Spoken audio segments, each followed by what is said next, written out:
and welcome to Voice with Julia. Today, I would like to talk to you about the 3 things you can do to make your high notes awesome and even easier. So our number 1 tip for having great high notes, excellent support.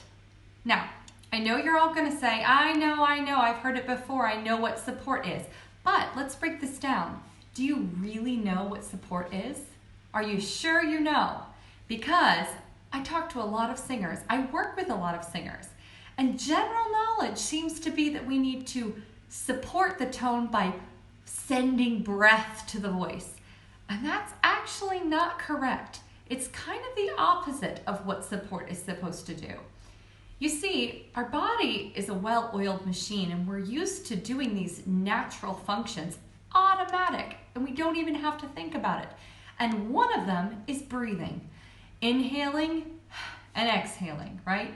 You run up a flight of stairs really fast, and I'm sure that you will notice as you get to the top that you're out of breath, okay? It doesn't take a lot of effort for our body to expel air. It's pretty natural. So then what is support actually? I like to think of support as the body's ability to hold back the breath pressure from the vocal cords. Okay, so in simple terms, it means that your body is strong enough to not allow everything to collapse and exert extra pressure on your vocal cords. So how do we refine this and why is this applicable to high notes? Well, as you may or may not know, it takes a lot less air, okay, but faster air to vibrate the vocal cords for high notes. Now what this means is that we actually do need more support for the high notes, but more support does not mean more breath. Please understand that. More support means more of the body working to hold back the breath pressure from the voice. So how can we achieve this? Okay, I think it's time to kind of refine some of our ideas about how to hold the breath off the voice. I want you to all try this with me. I want you to place your hands on your oblique muscles, okay? So just so you all know, here's the center of your stomach. Your obliques are kind of sitting right here on the sides. Now this center part, okay, we call this muscle the rectus abdominis.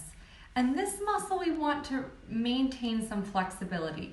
Okay, so when we're talking about support, I want you to feel these muscles and the interior musculature of the body, not this big muscle that runs here. Okay, and the first thing that I want you to kind of get rid of is this idea that you pull in. This is not good. Let's think of something a little bit different. We're gonna place our hands here and you're gonna feel like you lightly pulse this area out, okay? Pulse, pulse, pulse. Do you feel those muscles kind of moving slightly out? Now, it shouldn't be as drastic like if you were trying to pick up a piano or something really heavy. If you feel that, it's too much, okay? So once you've kind of activated this area, a simple exercise that we can do on a lip trill, okay? I want you to just try to sustain a lip trill, and while you're sustaining, I want you to think that these muscles lightly, continuously move out, okay? So we're gonna take a breath with our good posture, right? Sternum up.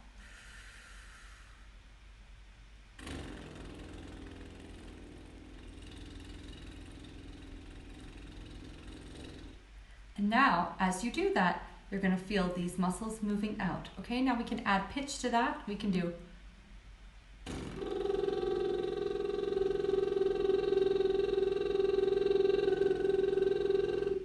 Now be sure that when you cut off, that you're feeling the expansion to the cutoff and not a pulling in. That's a common mistake that a lot of singers make, is pulling in at the cutoff. That'll send an extra blast of air and your cords will seize up, so that's never a good situation.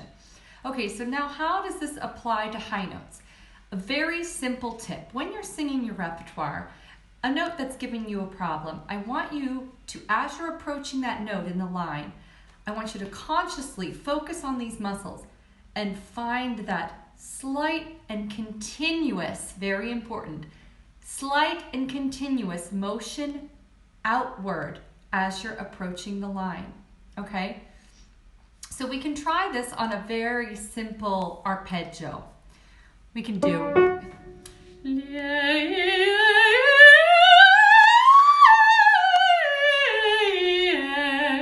so you'll find that at the top, you keep moving out, okay? Now it's very easy for us to give up after the top note and kind of collapse. So it's really mind over matter there, and you have to keep this area expanded for as long as possible as you're coming down. Now, the second tip for singing great high notes is enough head voice in the sound. Now, this applies across all genres of music. So even if you're talking about belting a high note, or you're talking about singing a high note in operatic repertoire, it is the same thing. If there is not enough head voice in the high note, it's not going to be successful and it's going to sound pushed. Now, depending on your different genre of music, the head voice balance will be slightly different, okay? So if you're belting, obviously the quotient of a head voice will be lower than if you were singing operatic repertoire. Okay, so how do we activate the head voice? I like to find this kind of puppy dog whine position. Now, it's very important that you don't allow the back of the tongue to pull down as you find this position, okay? So one way that I like to do this is on a tongue trill, a tongue trill. Now, you can find this on a lip trill, but it's not as foolproof as the tongue trill, okay? So the tongue trill, we're gonna do a simple fourth up.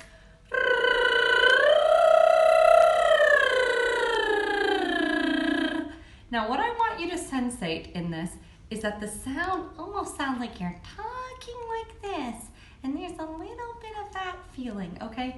And you can almost feel a little bit of a buzz here. Now, don't push it there, but you're gonna feel a little bit of a sensation there, okay? So if the voice is going,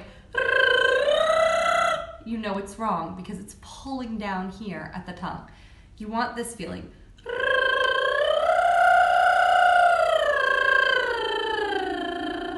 And combine this with our idea of breath support that we were just doing, and you can take this over the area.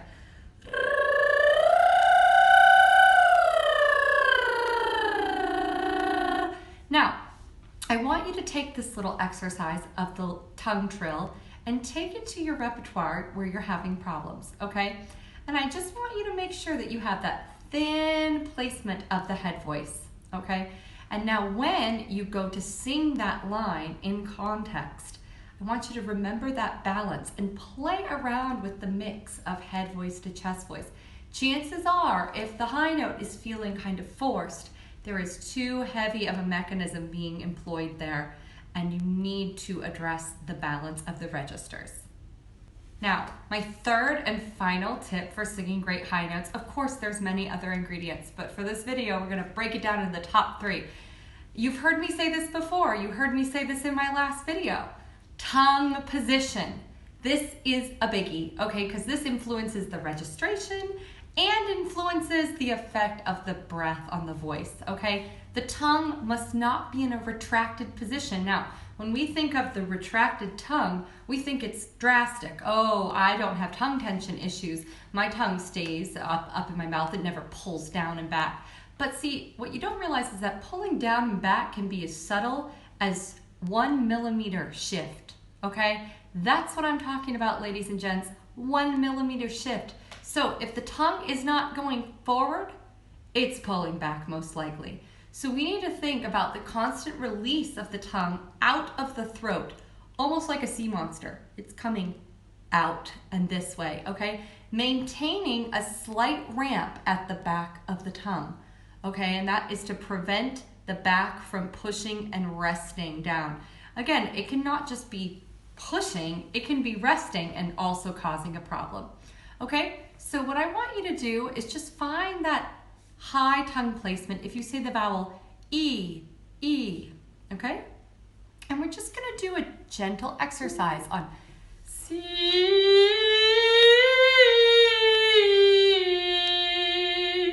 Z. Now, I want you to keep taking this through your voice. And if you notice that you're gonna have to open the mouth, drop the jaw at the top, chances are that's because the tongue is wanting to pull back. The purpose of this exercise is to maintain a closed mouth position. And it's not gonna sound pretty, it's not gonna sound like a finished sound. That's okay. Let me show you what I mean a little bit higher. So if we're here,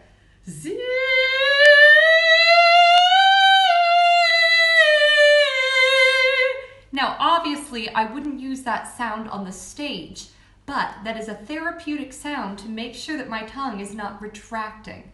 Okay, you can take that even higher. Now the vowel will naturally modify if you're not squeezing these muscles. So be careful in an effort to do this that you're not employing the underside here and giving a sound something like this. See? That's also not right. Can you hear that? Can you hear the difference? Okay, so again, we're going to maintain that E position, breath support, all right, with that thin ring of the head voice that we just did before. See?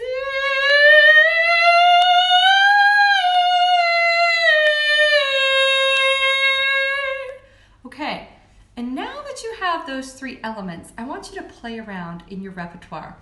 Is the song that you're singing giving you trouble on a certain vowel? Okay, maybe the vowel is too open.